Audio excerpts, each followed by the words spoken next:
Okay people, this is himself and welcome to another Tekken 7 Marduk guide. In this video I'm going to show you all his war combos, including a 160 damage option, so stick around for that. Let's start off with his war throw. The command for this is 1+3, 2+4 or FF1+2, but the input doesn't matter because the throw is unbreakable. Now the base damage is 60, but the most you'll ever get is 45 because of the scaling, and when you've done a long combo it can even go down to 15, so really it's only worth doing after a heavy wall splat or when you just want something easy. Now because of the way they land, they can't tech roll, so we get some OK. The best option is D3. This is people who stay down or if they side roll. The issue though is that standards can block it and wake up kicks will interrupt. To cover that we can use back +4. This is a safe mid and it comes out in 14 frames. An alternative to war throws is back forward 1+2-2, aka Giant Brat. This is actually his best guaranteed damage, and the reason for that is that the last hit is grounded, so the scaling isn't so bad. Sadly the OK is not so good. You can still mix up with D3 and back 4 on tech rolls, but these can be beaten by wake up kicks. To cover that we can use DF4 too. This will interrupt him and give you a wall splat. The issue though is the last hit can be ducked, so you do need to be careful. Next wall combo, DF31 into ground throws. Here you have a 50-50 and in my opinion it's his best option. The one throw gives you the toss up and it's actually possible to get 50 damage. The way to do it is to land the up back 1+2 late. That way you get a spike and the sweep is guaranteed. The 2 throw gives you the body slam and this does 40 damage unscaled, so even after a long combo you can still get good damage. Now Marduk does have other ground throws and I will be covering those in a future video, so if you want to see that when it comes out, make sure you subscribe. Now those are his staple combos, but he does have some fancy alternatives.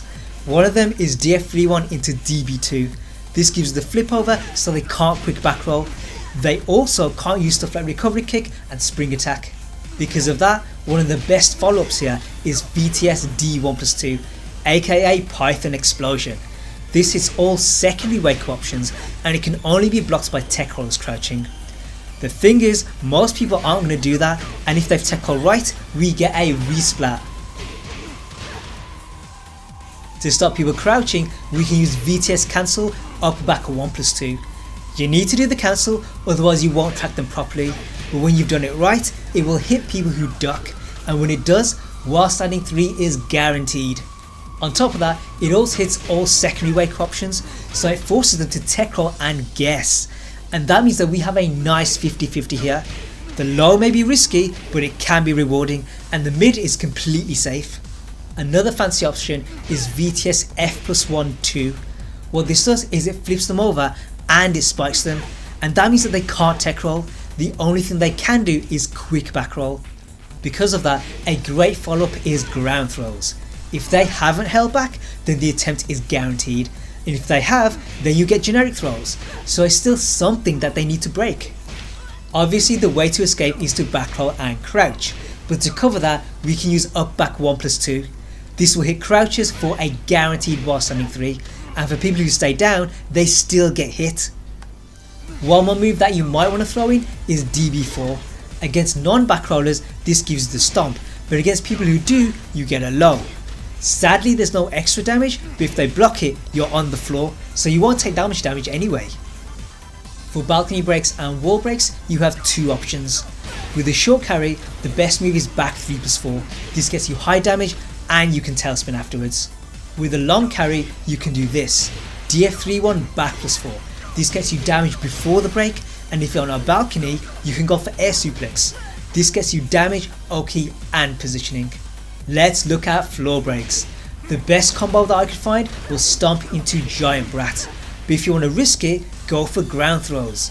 These will still scale, but it's not as bad as the alternative. Another option is flip spike. After being put through the floor, people tend to want to tech roll, but because it's disabled here, they can't, and that means that you're more likely to land those ground throws. What I also want to mention is the heavy wall splat. Here, the opponent falls forward and then you can sidestep into DFT1. If you've done it right, you will get a resplat and the combo does 9 points more damage. Moving on, Rage. Nothing complicated here, all you do is wall splat into Rage Drive. The tackle itself will scale, but the mounted attacks don't, so it's great for ending long combos. And now, time for that big damage option. If by some miracle you end up in the right place with the right move, you can do this. It's probably not the most damaging one, but it's not that hard either.